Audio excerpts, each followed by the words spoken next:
प्रिय IAS PCS aspirants,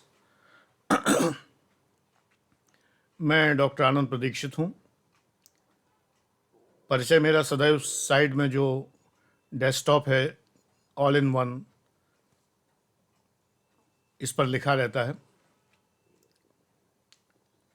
मुझे परिचय देना पड़ता है क्योंकि मैं जो पढ़ा रहा हूँ, आज का वीडियो का विषय भी यही है मेरा, कि परिचय कब देना चाहिए और कब नहीं देना चाहिए। आप ही लोगों ने पूछा है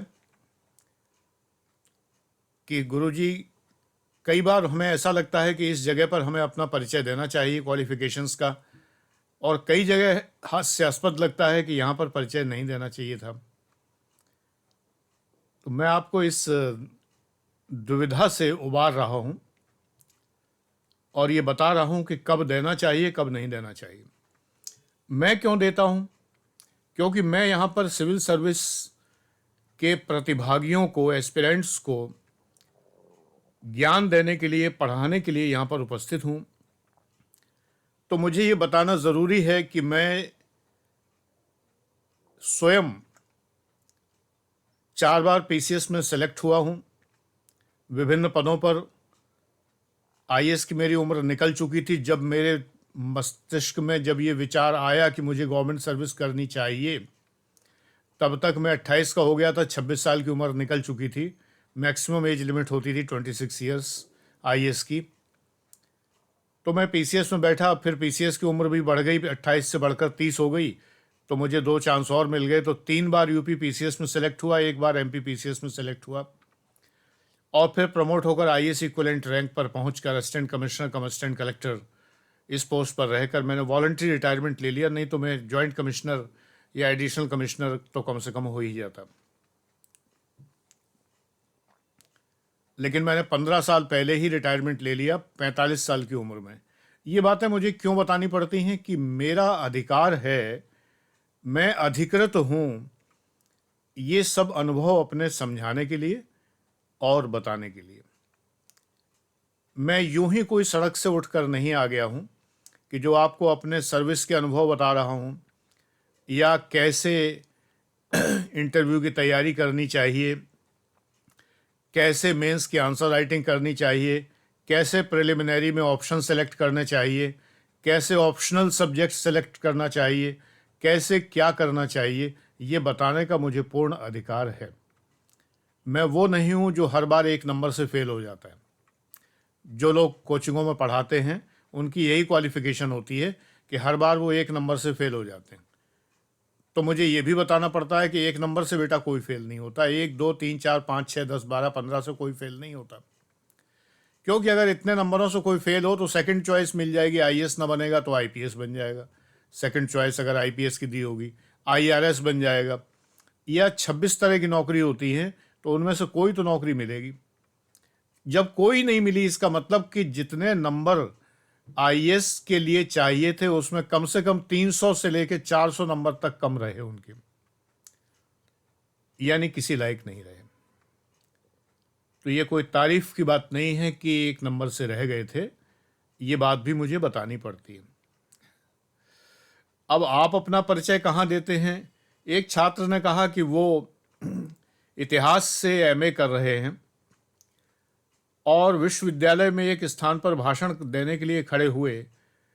कोई विषय था भाषण का, तो उसमें उन्होंने अपनी क्वालिफिकेशन बताई कि मैंने बीए किया, फिर मैंने एमए इतिहास से किया, कर चुके एमए इतिहास से। तो लोग हंसने लगे। बिल्कुल सही बात है, वहाँ पर आपको परिचय देने की आवश्यकता ही नहीं है। विश्वविद्यालय के आप छात्र हैं और आपने ऐसा कोई बहुत विशेष चीज़ गेन नहीं की है जो बाकी लोगों ने ना की हो। जो आपके सामने बैठे हैं वो सभी एमए के छात्र बैठे हैं, एमए किए हुए बैठे हैं। तो वहाँ पर ये बताना हास्यास्पद ही होगा। ये परिचय आपको वहाँ पर नहीं देना चाहिए था। लेकिन यदि आप यूट्यूब चैनल बनाते हैं और वहाँ पर आप इतिहास पढ़ाते हैं, तो आपको ये परिचय देना चाहिए कि मैंने इतिहास से एमए किया है, इसलिए मैं इतिहास पढ़ाने की योग्यता रखता हूँ। ये आपको बताना चाहिए।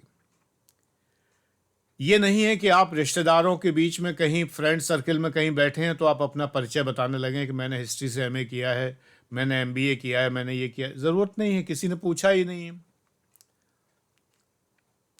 बातों बातों में आप किसी को बता सकते हैं। मान लीजिए कोई डिस्कशन चल रहा है, कोई बहस चल रही है, जिसमें आप मान लीजिए चिकित्सक हैं, MBBS हैं, और आपको कोई चीज़ ज़्यादा अच्छे से ज्ञान है, तो आप कह सकते हैं कि एक चिकित्सक होने के नाते, एक डॉक्टर होने के नाते मैं ये बात आपको बता रहा हूँ। या कोई लोग जो है मान लीजिए किसी मकान के निर्माण को लेकर चर्चा कर रहे हैं और आपको पता है कि वो गलत दिशा में बोल रहे हैं और आप बीच में बोलना चाहते हैं। पहली बात तो ज़्यादा बीच में बोलना ही नहीं चाहिए, लेकिन अगर आप बोलना चाहते हैं तो आप कह सकते हैं कि मैं आर्किटेक्ट हूँ, मैंने बॉम्बे से बैचलर ऑफ आर्किटेक्चर डिग्री ली है, तो मैं आपके इस विषय में कुछ बोलूं, तब आप अपना परिचय दे सकते हैं। आपको देना भी चाहिए, नहीं वो कहेंगे यूं ही कोई आदमी आके बीच में बोलने लगा। जब आप ये कहेंगे तो वो सुनेंगे आपकी बात, क्योंकि आप आर्किटेक्चर से डिग्री आपने ली है, आर्किटेक्ट हैं आप, तो आपको बोलना चाहिए। लेकिन अगर आपने इंटीरियर डेकोरेशन में मान लीजिए डिग्री ली है और आप दिवाली मिलने किसी दोस्त रिश्तेदार के यहाँ गए, तो उनके ड्राइंग रूम के इंटीरियर को लेके आप टीका टिप्पणी करने लगे कि ये यहाँ नहीं होना चाहिए था, वो वहाँ होना चाहिए था, तो ये उचित नहीं है। आपने मान लीजिए वास्तुशास्त्र में कोई डिप्लोमा लिया है, कोई डिग्री सर्टिफिकेट लिया है, डिग्री तो होती नहीं मेरे ख्याल से वास्तुशास्त्र में, वास्तुशास्त्र आर्किटेक्चर नहीं, वास्तुशास्त्र, कि ये पूरब में होना चाहिए, कि ये ईशान कोण में होना चाहिए, कि ये आग्नेय कोण में होना चाहिए, ये यहाँ होना चाहिए, वो वहाँ होना चाहिए, ये वाली चीज़। तो अगर इसमें आपने कोई ज्ञान प्राप्त किया है तो किसी के घर जाकर उसके लेटरिन बाथरूम किचन के ऊपर टीका टिप्पणी ना करें जब तक वो ना पूछें। अगर वो पूछें तो आप बोल सकते हैं।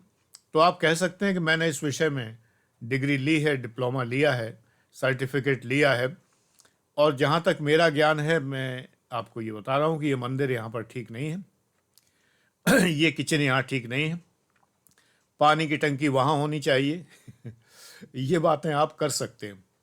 अगर आपने वो डिग्री डिप्लोमा लिया है तो आप पूछने पर राय दे सकते हैं। बिना मांगी राय क्यों दीजिए?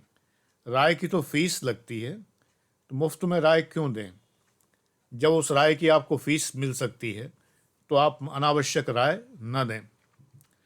तो बेटा परिचय कहाँ देना चाहिए, कहाँ नहीं, ये आपने पूछा है। 4-5 बच्चों ने अभी पिछले कुछ महीनों में ये प्रश्न मुझसे व्हाट्सएप पर पूछा है कि गुरुजी हम तो यही परेशान है कि कहाँ परिचय देना चाहिए, कहाँ नहीं देना चाहिए। तो मेरे ख्याल से आपको इस बात का उत्तर मिल गया होगा कि कहाँ परिचय देना चाहिए और कहाँ परिचय नहीं देना चाहिए। Thank you very much and God bless you.